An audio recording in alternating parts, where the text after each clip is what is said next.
বন্ধুরা সবাইকে আসসালামু আলাইকুম। আশা করি আপনারা ভালো আছেন। বাংলাদেশের বেসরকারি শিক্ষা প্রতিষ্ঠান নিয়ে সুন্দর একটি নিউজ আজকে আমি আপনাদের দেখাবো। আমার সংবাদ সহ বিভিন্ন পত্রিকায় নিউজটা করেছেন। দেশের সব মানসম্মত স্কুল এমপিও ভুক্তি, জাতীয়করণের সুপারিশ। আশার আলো নিউজটি দেশের বেসরকারি শিক্ষা খাত নিয়ে এই মন্তব্যটি, এই পরিকল্পনাটি একেবারেই আশার আলো। দেশের প্রায় সকল শিক্ষা প্রতিষ্ঠান এখন ব্যাপক উন্নতির দ্বারপ্রান্তে আমরা দেখতে পাচ্ছি। সকল শিক্ষা প্রতিষ্ঠানগুলো 3 তলা 4 তলা পর্যন্ত বিল্ডিং, শিক্ষকের পর্যাপ্ত মানসম্মত ট্রেনিং, সব কিছুর দিক দিয়ে বাংলাদেশের শিক্ষা ব্যবস্থাটা অনেকটাই অগ্রগামী। এখন শুধু দরকার যে সমস্ত শিক্ষা প্রতিষ্ঠান এমপিওভুক্ত নয় তাদেরকে এমপিওভুক্তির আওতায় নিয়ে আসা এবং শিক্ষা প্রতিষ্ঠানগুলো জাতীয়করণের আওতায় নিয়ে আসা। দ্বৈত নীতি এখানে পরিহারের কথা বলা আছে। আসলে যে সমস্ত শিক্ষা প্রতিষ্ঠানগুলো সরকারি, সে সমস্ত শিক্ষা প্রতিষ্ঠানগুলো মানসম্মত এবং সেখানে আমাদের ছেলেমেয়েরা অনায়াসে খুব কম খরচে পড়তে পারে। যে সমস্ত স্কুলগুলো বেসরকারি খাতে পরিচালিত, সেখানে 100, 200, 500, 1000, 2000, 5000 টাকা পর্যন্ত মাসিক ফি নিয়ে বাচ্চাদেরকে পড়াতে হচ্ছে। তো সেই দ্বৈত নীতিগুলো পরিহার করে শিক্ষা প্রতিষ্ঠানগুলো জাতীয়করণে নিয়ে আসা, এটা সরকারের একটি বিরাট সাফল্য বলে মনে করব। তো এখানে নিউজটা দেখতে পাচ্ছি দেশের সব কোয়ালিফাইড বা মানসম্মত স্কুলগুলোকে এমপিও ভুক্তি ও জাতীয়করণের সুপারিশ করেছে পরিকল্পনা মন্ত্রণালয় সংক্রান্ত স্থায়ী কমিটি। অলরেডি সুপারিশ করা হয়েছে। কমিটি মনে করে যাদের স্কুল পাঠদানের অনুমতি দেওয়া হয়েছে তাদের কয়েক বছর অপেক্ষা না রেখে এমপিওভুক্ত করা উচিত। যেসব স্কুল কোয়ালিফাইড তাদের জাতীয়করণ করা এবং দ্বৈত পদ্ধতি থেকে সরে আসতে হবে। এছাড়া বাস্তবমুখী শিক্ষা ব্যবস্থা চালুর জন্য আগামী 10 বছরে কোন কোন সেক্টরে উন্নয়ন করতে হবে তার একটি সমন্বিত পরিকল্পনা নিতে হবে। এক্ষেত্রে দেশের বেকারত্ব দূরীকরণে কারিগরি শিক্ষার উপর জোর দেওয়ার সুপারিশ করা হয়েছে। আসলে আমাদের দেশে কারিগরি শিক্ষার যথেষ্ট উন্নতি হয়েছে, বাকিটুকু আরও প্রয়োজন। কারিগরি শিক্ষার উন্নতি হলে স্টুডেন্টরা, আমাদের শিক্ষার্থীরা সেখানে হাতে কলমে কিছু শিক্ষা অর্জন করে তারা তাদের বেকারত্ব দূরী করতে সক্ষম হবে।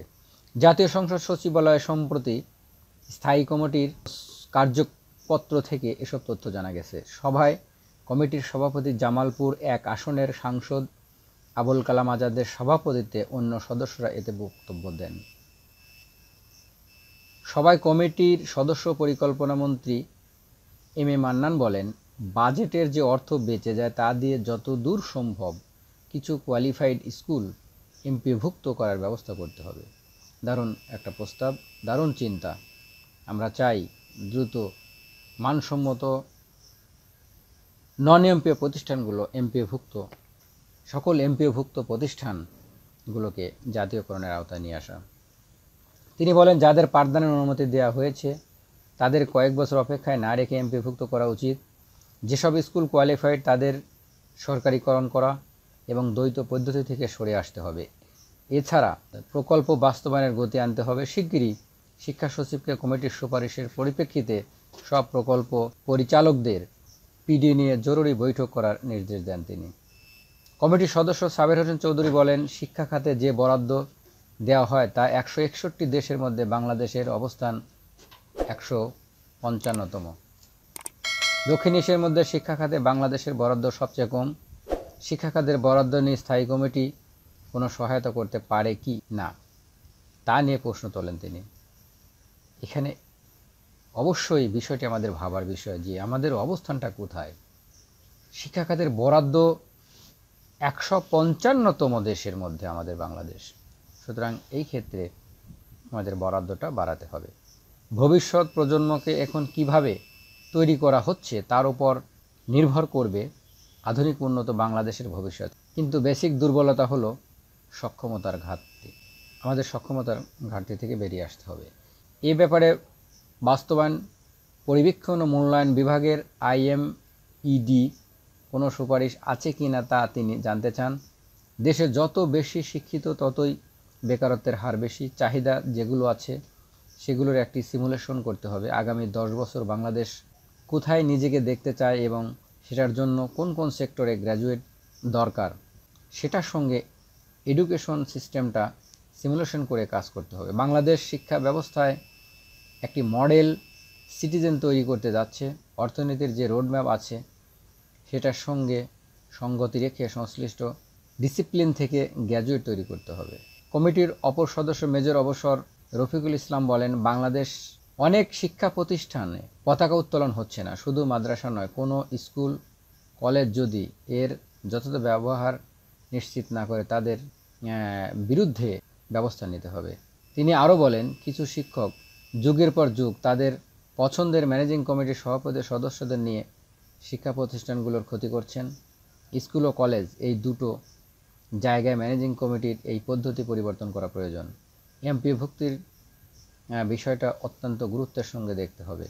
আমরা এই পরিকল্পনার সাথে একাত্মতা প্রকাশ করছি, যাতে আমাদের বেসরকারি যে সমস্ত শিক্ষা প্রতিষ্ঠানগুলো এখনও MPO রয়েছে সেই শিক্ষা প্রতিষ্ঠানগুলো দ্রুত মানসম্মত শিক্ষা প্রতিষ্ঠান বিবেচনায় নিয়ে এসে তাদের MPO ভুক্তির ব্যবস্থা করে সকল MPO ভুক্ত শিক্ষা প্রতিষ্ঠানগুলোকে জাতীয়করণের আওতায় নিয়ে আসা অতীব জরুরি বলে মনে করি। শিক্ষা প্রতিষ্ঠান সহ অন্যান্য প্রতিষ্ঠান শুধু পৌর এলাকায় না করে একটা সুষম বন্টনের মাধ্যমে গ্রাম অঞ্চলগুলোকে উন্নত করতে হবে।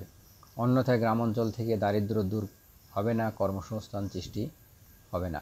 সুন্দর এই পরিকল্পনা মন্ত্রণালয়ের আশা করি মাননীয় মন্ত্রী মহোদয় তিনি যে প্রস্তাবটি রেখেছেন দ্বৈত পদ্ধতির পরিবর্তন ঘটাতে হবে এবং সকল মানসম্মত শিক্ষা প্রতিষ্ঠানগুলো জাতীয়করণের আওতায় নিয়ে আসতে হবে এবং MPO প্রতিষ্ঠানগুলোকে দ্রুত MPO-ভুক্ত করতে হবে। আশা করি তার এই সুন্দর প্রস্তাবটি অতি দ্রুত বাস্তবায়নের জন্য সরকার ব্যবস্থা করবেন।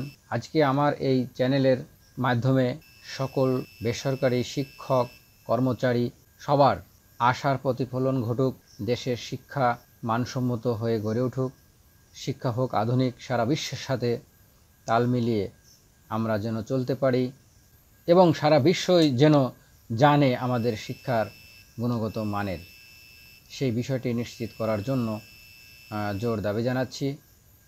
আশা করি আমার এই ক্ষুদ্র ভিডিওটি আপনাদের ভালো লাগবে। ভিডিওটি ভালো লাগলে একটি লাইক করার অনুরোধ রইল। তো আপনারা ভালো থাকেন, সুস্থ থাকেন, আপনাদের সুস্বাস্থ্য কামনা করে আজকের মতো শেষ করছি। আল্লাহ হাফেজ।